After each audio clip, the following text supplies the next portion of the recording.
जय हिंद दोस्तों, नमस्कार दोस्तों। मैं आया हूँ रवि प्रताप सिंह एक बार फिर आपके सामने संसार के भूगोल की क्लास लेकर। और मेरे दोस्तों, आज हम ये जानने वाले हैं कि हमारी पृथ्वी जो आज के समय में दिखती है, वर्तमान समय में दिखती है, क्या वो ऐसे ही दिखती थी पुराने प्राचीन काल में? क्या वो ऐसी ही थी?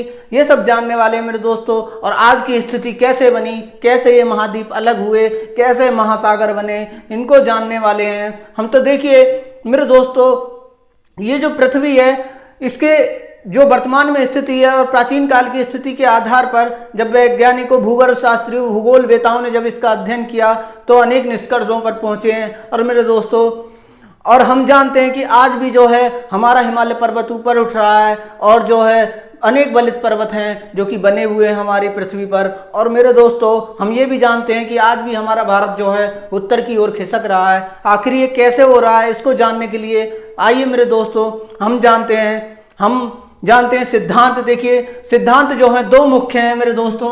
एक है महाद्वीपीय विस्थापन सिद्धांत या कॉन्टिनेंटल ड्रिफ्ट थ्योरी, महाद्वीपीय विस्थापन सिद्धांत या कॉन्टिनेंटल ड्रिफ्ट थ्योरी। और दूसरा है मेरे दोस्तों प्लेट विवर्तनिक सिद्धांत, जिसको हम दूसरी वीडियो में पढ़ेंगे, ठीक। और उसको हम कहते हैं दूसरे नाम से भी जानते हैं प्लेट टेक्टोनिक थ्योरी। तो आज हम पढ़ने वाले हैं मेरे दोस्तों महाद्वीपीय विस्थापन सिद्धांत या कॉन्टिनेंटल ड्रिफ्ट थ्योरी। मेरे दोस्तों, इस सिद्धांत के अंदर यह बताया गया है कि कैसे महाद्वीप अलग अलग हुए और कैसे एक दूसरे से दूर भागे और किस तरीके से वर्तमान स्थिति बनी हुई है। तो मेरे दोस्तों, कैसे महासागरों का निर्माण हुआ है, इस सब को जानने वाले हैं। तो देखिए मेरे दोस्तों, बने रहिए मेरे साथ और मेरी वीडियो को लाइक कीजिए, शेयर कीजिए, मेरे चैनल को सब्सक्राइब कीजिए। देखिए मेरे दोस्तों, महाद्वीपीय विस्थापन सिद्धांत से संबंधित जो है सबसे पहले एक थ्योरी आई जिन्होंने दी, उनका नाम था एंटोनियो स्नाइडर। एंटोनियो स्नाइडर ने 1858 में 1858 में सबसे पहले ये बताया कि महाद्वीपों का विस्थापन हुआ है। देखिए उन्होंने किस आधार पर बताया। उन्होंने जब देखा मेरे दोस्तों कि जो पश्चिमी यूरोप है और पूर्वी अमेरिका है, इन दोनों में जो कोयला पाया जाता है मेरे दोस्तों, जब कोयला के अंदर जो वनस्पति के जीवाश्म थे, तो उन्होंने देखा कि दोनों ही कोयलों में जीवाश्मों में समानता है। तो उन्होंने ये निष्कर्ष निकाला मेरे दोस्तों कि हो ना हो कभी ये दोनों एक दूसरे के समीप थे, एक दूसरे से जुड़े हुए थे, एक दूसरे के भाग थे। क्योंकि वर्तमान में वहां पर अगर देखा जाए तो अलग अलग वातावरण है, अलग अलग जलवायु है, अलग अलग पेड़ पौधे और अलग अलग लगभग जीवधारी पाए जाते हैं। तो मेरे दोस्तों, लेकिन फिर जब ये कोयला बना तो फिर ये समानता ऐसी क्यों है? उन्होंने ये निष्कर्ष निकाला कि जब ये समानता है कोयले के अंदर, प्राचीन काल में कहीं ना कहीं ये दोनों एक जगह यानी एक साथ थे।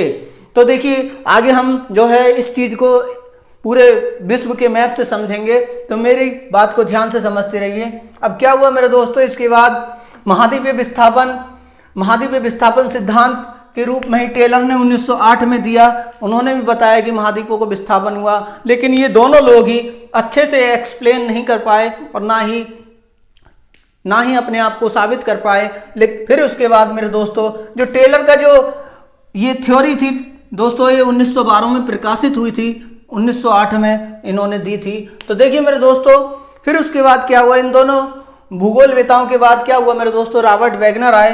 और रॉबर्ट वैगनर जर्मनी के वैज्ञानिक, जर्मनी के भूगोल वेता थे, ठीक। और ये 1912 में मेरे दोस्तों इन्होंने अपना सिद्धांत दिया। कौन सा सिद्धांत दिया? महाद्वीपीय विस्थापन सिद्धांत या कॉन्टिनेंटल ड्रिफ्ट थ्योरी। किसने दी मेरे दोस्तों? ये दी रॉबर्ट वैगनर ने 1912 में। देखिए मेरे दोस्तों, ये जो है भूगोल वेत्ता थे, यानी कि जियोलॉजिस्ट थे, लेकिन ये जो है जलवायु परिवर्तन पर ज़्यादा अध्ययन करते थे। और मेरे दोस्तों, इन्होंने क्या देखा, जब इन्होंने जलवायु परिवर्तन का अध्ययन किया मेरे दोस्तों, तो इन्होंने देखा कि जो उष्ण कटिबंधीय क्षेत्र हैं और जो कि शीत कटिबंधीय क्षेत्र हैं, उन्होंने जो है कुछ आधार पर उनका वर्गीकरण कर दिया। उन्होंने कहा जो उष्ण कटिबंधीय क्षेत्र हैं वहाँ पर जो है कोयला पाया जाता है और जो शीत कटिबंधीय क्षेत्र हैं वहाँ पर ग्लेशियर पाए जाते हैं। फिर उसके बाद जब इन्होंने गहनता से अध्ययन किया तो उन्होंने पाया कि कोयला तो वहाँ भी पाया जा रहा है, जैसे रूस है, रूस में जो है साइबेरिया इलाका है, वहाँ पर जो है साइबेरिया इलाके में मेरे दोस्तों रूस में जो है ग्लेशियर पाए जाते हैं, बर्फ जमी रहती है। लेकिन रूस के कुछ इलाके हैं मेरे दोस्तों जहाँ पर आज भी जो है कोयला पाया जाता है। इसी प्रकार भारत में देखो कोयला पाया जाता है, उष्णकटिबंधीय क्षेत्र है, लेकिन रूस का साइबेरियाई इलाका ऊपर वाला क्षेत्र, ध्रुवीय क्षेत्र जो है वहाँ कोयला भी है, और उसके बावजूद वहाँ पर साथ ही साथ क्या है, यानी हिम यानी कि बर्फ है, और यानी कि क्या कहें उसे बोलते हैं, क्या बोलते हैं, देखो मैं याद नहीं आ रहा, ग्लेशियर, वहाँ ग्लेशियर भी है मेरे दोस्तों। तो इस प्रकार ये इस निष्कर्ष पर पहुंचे मेरे दोस्तों कि हो ना हो ये जो है कुछ ना कुछ घटित हुआ है, ये महाद्वीप एक जगह ही थे कहीं कभी ना कभी, और बाद में ये अलग हुए हैं, तभी ये सब चीज़ें समानता पाई जा रही हैं। अब देखिए उन्होंने दोस्तों महाद्वीपीय विस्थापन सिद्धांत को समझाने के लिए अपने जो मत दिए हैं उसको जानते हैं। फिर उसके बाद इन्होंने धीरे धीरे अध्ययन किया और ज़्यादा अपनी स्टडी को डीप किया, और फिर इसके आधार पर ये पहुंचे, तो उन्होंने अपना एक पूरी तरीके से संशोधित सिद्धांत दिया, महाद्वीपीय विस्थापन सिद्धांत। तब उन्होंने ये बताया मेरे दोस्तों, सबसे पहले उन्होंने देखा कि भौगोलिक समरूपता पाई जाती है, हमारे जितने भी महाद्वीप हैं भौगोलिक समरूपता पाई जाती है, और इस चीज को उन्होंने जिग-साफिट नाम दिया, जिग-साफिट नाम दिया। उन्होंने बताया कि जितने भी महाद्वीप हैं अगर हम इनको एक दूसरे से जोड़ें तो ये सब जुड़ जाएंगे और एक सांचे की तरह एक दूसरे में फिट हो जाएंगे। ठीक मेरे दोस्तों, अब उन्होंने जब सिद्धांत दिया तो उन्होंने क्या बताया मेरे दोस्तों, देखिए उन्होंने बताया सबसे पहले कि जो ट्रायसिक कल्प था मेरे दोस्तों, ट्रायसिक कल्प में जो था मेरे दोस्तों, पृथ्वी जो थी केवल दो भागों में बटी हुई थी, और दो भागों में बटी हुई थी तो मेरे दोस्तों एक में तो केवल जो है भूभाग था, केवल भूभाग, यानी केवल एक हिस्सा जो था केवल भूभाग था, और दूसरा हिस्सा जो था मेरे दोस्तों वो पूरी तरीके से पानी से भरा हुआ था। यानी कि पूरी पृथ्वी दो भागों में बटी हुई थी, एक भूभाग था, पूरा एक ही भूभाग था, और दूसरा जो है पूरी तरीके से पानी था। अब जो भूभाग था पूरी चारों तरफ से जो है पानी से घिरा हुआ था मेरे दोस्तों, तो उन्होंने बताया कि जो भूभाग था, जो एक ही भूभाग था पूरी पृथ्वी पर, उसका नाम उन्होंने पेंजिया बताया, और जो कि पानी था, बाकी का जितना भी पानी था जो उसके चारों तरफ से घेरे था, उसका नाम उन्होंने पैंथालसा बताया मेरे दोस्तों। तो पेंजिया और पैंथालसा दो जो है ट्रायसिक कल्प में, देखिए मेरे दोस्तों ट्रायसिक कल्प में जो है पेंजिया और पैंथालसा थे।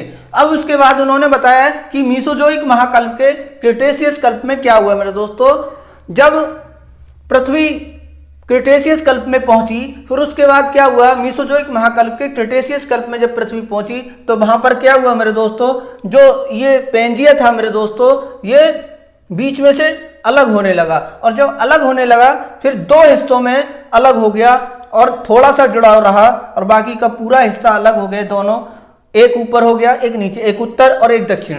तो ऊपर वाले भाग को, उत्तरी भाग को उन्होंने कहा लारेंसिया यानी अंकारा लैंड, क्या कहा, लारेंसिया या अंकारा लैंड, और नीचे वाले भाग को उन्होंने कहा गोंडवाना लैंड। क्या कहा मेरे दोस्तों, गोंडवाना लैंड।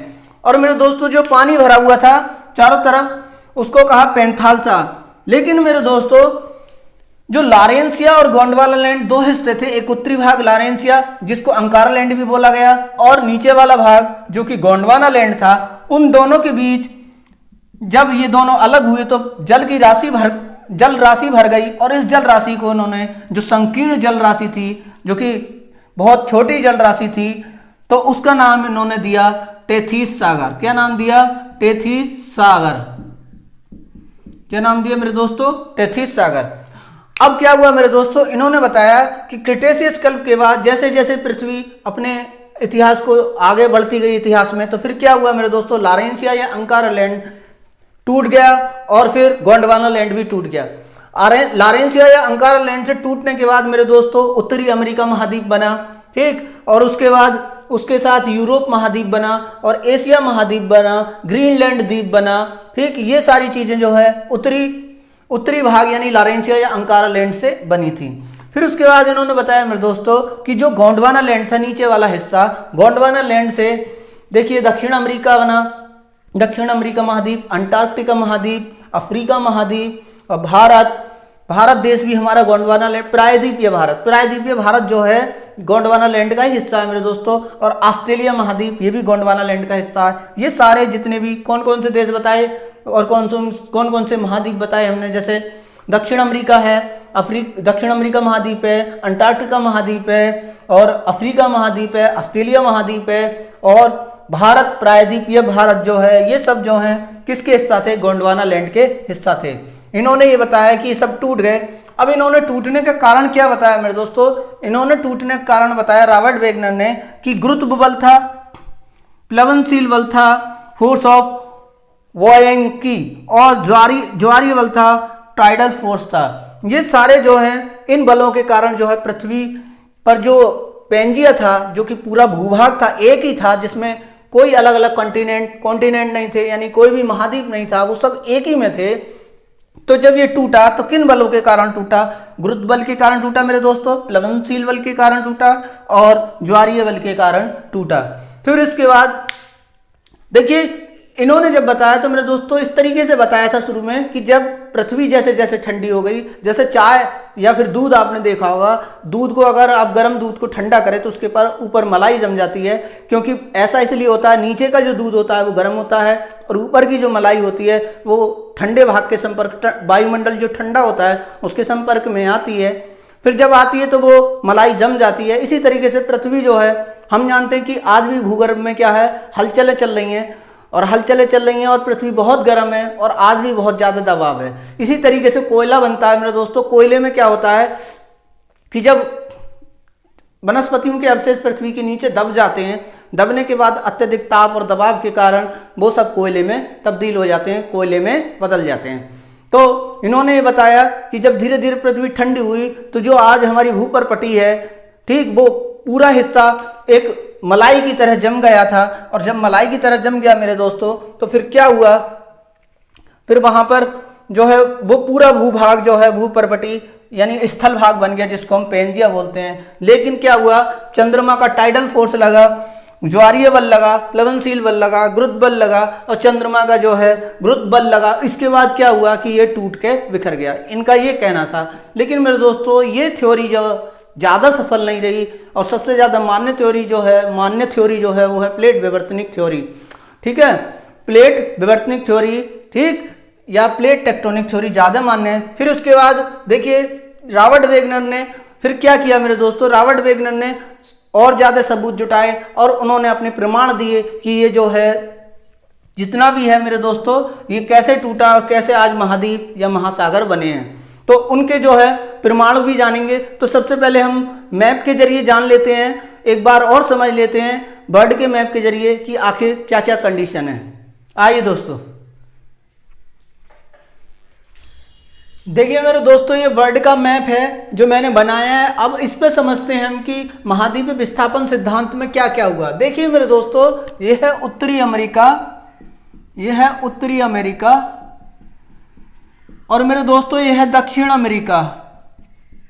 ये महाद्वीप हैं, दक्षिणी अमेरिका, उत्तरी अमेरिका, दक्षिणी अमेरिका महाद्वीप। ये यूरोप महाद्वीप है, यहां से लगता है यूरोप, ये पूरा यूरोप महाद्वीप है मेरे दोस्तों। और ये ग्रीनलैंड द्वीप है, दुनिया का सबसे बड़ा द्वीप है। अब ये देखिए ये अफ्रीका महाद्वीप है, अफ्रीका महाद्वीप, और यहां ही लगा हुआ जो है हिंद महासागर का सबसे बड़ा द्वीप मेडागास्कर है, ये मेडागास्कर है मेरे दोस्तों। और ये ऑस्ट्रेलिया है, ये हमारा भारत है, ये भारत है। और ये टोटल यहां से लेके ये सब इतना एरिया जो है ये सब एशिया है।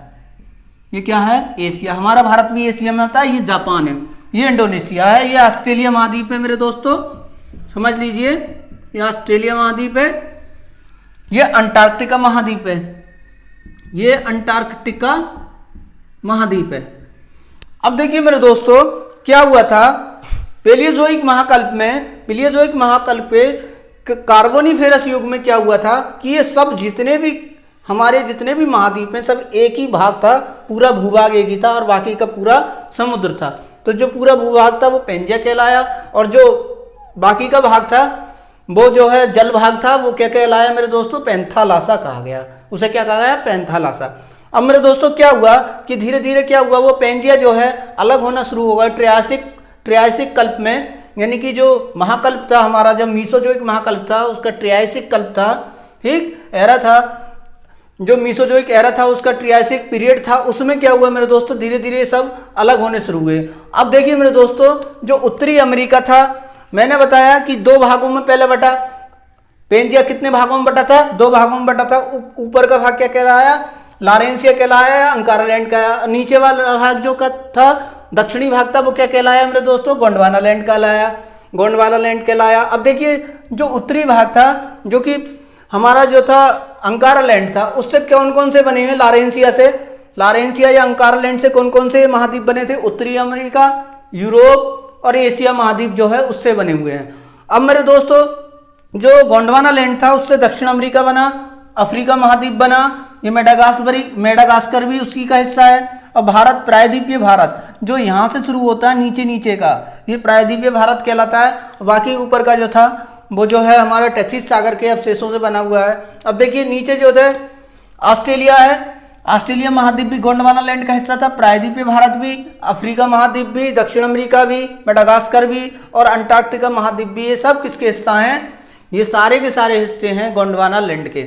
अब मेरे दोस्तों हुआ क्या मेरे दोस्तों, अब समझिए, जैसे जैसे ये अलग होने शुरू हुए तो उत्तरी अमेरिका और दक्षिणी अमेरिका ये पश्चिम की ओर भागना शुरू हो गए, आज भी पश्चिम की ओर भाग रहे हैं। यानी अफ्रीका और यूरोप से पश्चिम की ओर भाग रहे हैं आज भी। और जब ये पश्चिम की ओर भागना शुरू हुए मेरे दोस्तों, फिर क्या हुआ कि बीच में ये जो सागर आप देख रहे हैं, ये वाला और ये वाला सागर, महासागर, ये है अटलांटिक महासागर। अटलांटिक महासागर का निर्माण हो गया, जिसे हम अंध महासागर भी कहते हैं। ये उत्तरी अटलांटिक महासागर है, दक्षिणी अटलांटिक महासागर है। अब मेरे दोस्तों हुआ क्या था, देखिए हमारे भारत का निर्माण कैसे हुआ। जैसे जैसे पीरियड बीतता गया तो मेरे दोस्तों आगे क्या हुआ कि जो हमारा भारत है वो अफ्रीका महाद्वीप से अलग होकर और उत्तर की ओर बढ़ना शुरू हो गया। इस तरीके से समझते रहिए, इस तरीके से उत्तर की ओर बढ़ना शुरू हो गया भारत। ये देखिए ये दिशा थी। और जाकर फिर क्या हुआ, इंडो ऑस्ट्रेलिया और भारत दोनों इंडो ऑस्ट्रेलियन प्लेट पर हैं और वो एशियन प्लेट पर है। प्लेट टेक्टोनिक थ्योरी में ये समझेंगे, केवल महाद्वीपीय विस्थापन में समझिए कि ये भागना शुरू हो गया और एशिया से जब टकराया तो यहाँ पर क्या हुआ, बलित पर्वत का निर्माण हुआ, चट्टानें बलित हो गई और यहाँ पर क्या निर्माण हो गया, हिमालय का, बलित पर्वत हिमालय का निर्माण हुआ।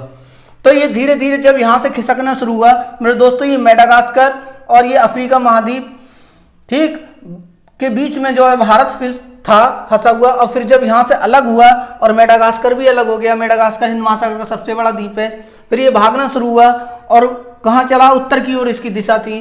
फिर क्या हुआ मेरे दोस्तों, भारत जाके जब एशिया से टकराया तो क्या बना, हमारा जो है हिमालय पर्वत बना, बलित पर्वत, चट्टानें टकराई, बलित हो गई। और ऑस्ट्रेलिया भी इसी से अलग हुआ है, गोंडवाना लैंड से ही। अगर हम मेरे दोस्तों जो भौगोलिक समरूपता बताई उन्होंने, हमारे रॉबर्ट वेगनर ने, तो उन्होंने क्या बताया कि ये एक दूसरे में फिट हो जाते हैं। मतलब अगर आप इनको फिट करना चाहें तो सांचे की तरह फिट हो जाएंगे और अलग करना चाहें अलग हो जाएंगे। ठीक, इसको उन्होंने जिगसा फिट, इसको क्या नाम दिया था, जिगसा फिट फिनोमेना, यानी एक शब्द दिया था जिगसा फिट। अगर आप देखें मेरे दोस्तों तो आप समझ रहे होंगे कि अगर हम दक्षिण अमेरिका को अफ्रीका में फिट करें तो बड़ी आसानी से फिट हो जाएगा, उत्तरी अमेरिका को अगर हम यूरोप में फिट करें तो फिट हो जाएगा, भारत को, मेडागास्कर को और ऑस्ट्रेलिया को फिट करें तो ये भी सब फिट हो जाएंगे। तो इस तरीके से ये सिद्धांत जो है रॉबर्ट वेगनर का महाद्वीपीय विस्थापन सिद्धांत कुछ सही लगता है। अब देखिए, लेकिन बहुत सारी थ्योरी बहुत सारे सवालों का जवाब नहीं दे सका था, इसलिए ज़्यादा सफल नहीं माना गया। अगर हम पेंथालासा के अवशेषों की बात करें तो मेरे दोस्तों पेंथालासा के अवशेष में जो है, देखिए ये जो जितना भी ये जापान है मेरे दोस्तों, जापान के इधर को जितना भी है और इधर उत्तरी अमेरिका और दक्षिण अमेरिका के इधर है, अगर हम ग्लोब पे देखेंगे तो स्पष्ट नजर आएगा उत्तरी अमेरिका, दक्षिण अमेरिका और इधर रूस, जापान और ऑस्ट्रेलिया के बीच में जितना भी सागर है वो सब प्रशांत महासागर है और इसको पेंथालासा का अवशेष बोलते हैं, प्रशांत महासागर को। और हम जानते हैं कि हमारे विश्व का सबसे बड़ा अगर महासागर कोई है तो वो प्रशांत महासागर, जिसको हम पैसिफिक सी बोलते हैं। तो मेरे दोस्तों अंटार्कटिका महाद्वीप, दक्षिण अमेरिका महाद्वीप, अफ्रीका महाद्वीप और जो है प्रायद्वीपीय भारत और ऑस्ट्रेलिया किसके हिस्सा थे? गोंडवाना लैंड के हिस्सा थे। और जब भारत मेरे दोस्तों ऊपर जाकर टकरा गया, भारत का अब वास्तविक निर्माण जब हो गया वर्तमान, तो फिर ये नीचे जो जलराशि भर गई, ये जलराशि जो है ये सब हिंद महासागर का निर्माण हो गया। ये सब हिंद महासागर है मेरे दोस्तों। अगर हम देखें मेरे दोस्तों तो क्या है कि जो पूर्वी अफ्रीका है, ये पूर्वी अफ्रीका है।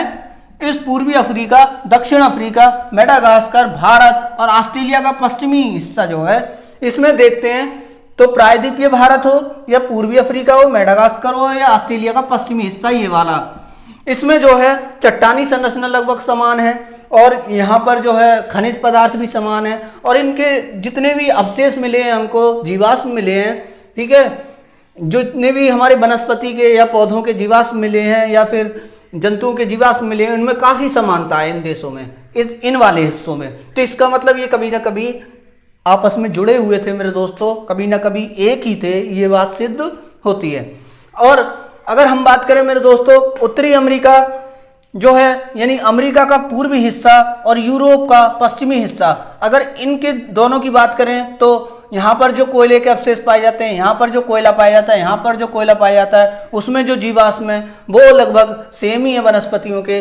और मेरे दोस्तों अगर दक्षिण अमेरिका की बात करें, दक्षिण अमेरिका में मेरे दोस्तों जो पूर्वी हिस्सा है और अफ्रीका का पश्चिमी हिस्सा है, इनमें भी काफ़ी समानता है, चट्टानों में, खनिजों में और जीवाश्मों। मेरे दोस्तों जीवाश्म क्या होते हैं ये भी जान लीजिए, अगर जीवाश्म शब्द आया है। देखिए जीवाश्म वो होते हैं जैसे कोई पौधा मर जाए या जंतु मर जाए, फिर उसके बाद वो जमीन में दब जाता है, ताप और दबाव के कारण क्या होता है, वो एक स्ट्रक्चर ले लेता है और जो उसके अवशेष हमको मिलते हैं वही जीवाश्म कहलाते हैं। ठीक, अब देखिए मेरे दोस्तों जैसे जैसे ये अलग हुआ, फिर उसके बाद क्या हुआ, यहां पर एक राखी पर्वत बन गया पश्चिमी हिस्से में उत्तरी अमेरिका के, और दक्षिणी अमेरिका के हिस्से में, पश्चिमी हिस्से में एंडीज पर्वत बन गया। तो ये सब जो बने हैं, क्यों बने हैं? क्योंकि जैसे जैसे चट्टानें टकराई हैं आपस में तो बलित हुई हैं, बलन पड़ गए हैं, फोल्ड पड़ गए हैं। मैंने आपको बताया था पिछली क्लासों में कि बलन क्या होते हैं, ठीक है। तो फिर बलित पर्वतों का निर्माण हुआ है। इसी प्रकार जो है हमारा हिमालय भी बलित पर्वत है, इसका निर्माण हुआ है। अब देखिए मेरे दोस्तों रॉबर्ट वेगनर ने जो हमको प्रमाण दिए या विश्व को प्रमाण दिए, उनको जान लेते क्या क्या प्रमाण दिए, जो कि महाद्वीपीय विस्थापन सिद्धांत के लिए, महाद्वीपीय विस्थापन सिद्धांत में उन्होंने क्या क्या प्रमाण दिए हैं वो भी जान लेते हैं। दोस्तों रॉबर्ट वेगनर ने जो प्रमाण दिए हैं अपने महाद्वीपीय विस्थापन सिद्धांत के लिए, उनको जान लेते हैं। देखिए सबसे पहले उन्होंने जिग्सा फिट, मैंने अभी मैप में जो बताया कि कैसे एक दूसरे से ये सारे महाद्वीप फिट हो रहे हैं, एक दूसरे में जुड़ जाते हैं सांचे की तरह, उसी को उन्होंने नाम दिया जिग्सा फिट या भौगोलिक समरूपता, जो आपको भी दिखाई देती है स्पष्ट। ये एक प्रमाण था। ग्लोसोप्टिस वनस्पति के अवशेष, मैंने बताया वनस्पतियों के अवशेष और चट्टानी संरचना, भूगर्भीय संरचना। ठीक, ग्लोसोप्टिस वनस्पति थी एक प्राचीन काल में, उसके अवशेष मिलते हैं मेरे दोस्तों, और वो भारत, मेडागास्कर, दक्षिण अफ्रीका, ऑस्ट्रेलिया और अंटार्कटिका। ठीक, ये सब चीज मैं बता चुका हूं मैप में। भारत, मेडागास्कर, दक्षिण अफ्रीका, ऑस्ट्रेलिया, अंटार्कटिका में मेरे दोस्तों इसके अवशेष मिलते हैं। इससे ही सिद्ध होता है कि ये कभी ना कभी जो है एक ही भाग था, एक दूसरे से जुड़े हुए थे। ठीक, अब देखिए छोटा नागपुर में हिमोडो का मिलना, हिमोड यानी मोराइन। देखिए मेरे हिमोड क्या होता है मेरे दोस्तों, जैसे कोई हिमानी है या हिमनद है, वो जब बहती है, बहने के बाद जो किनारों पर अवशेष छोड़ जाती है उसको हम हिमोड बोलते हैं। देखिए होता क्या है मेरे दोस्तों, हिमनद या हिमानी क्या होते हैं, ये बर्फ की नदियां कह लीजिए इनको। ये जब अत्यधिक भार होता है इनमें और ये ढाल के साथ जब बहती हैं तो इनको हिमनद या हिमानी बोलते हैं। या फिर ये समझ लीजिए बर्फ के भार की वजह से बहती हैं तो क्या कहलाती है, हिमनद या हिमानी कहलाती हैं। देखिए और एक चीज और समझ लीजिए, एक ही प्रकार के जीवाश्म अनेक महाद्वीपों में मिल रहे हैं।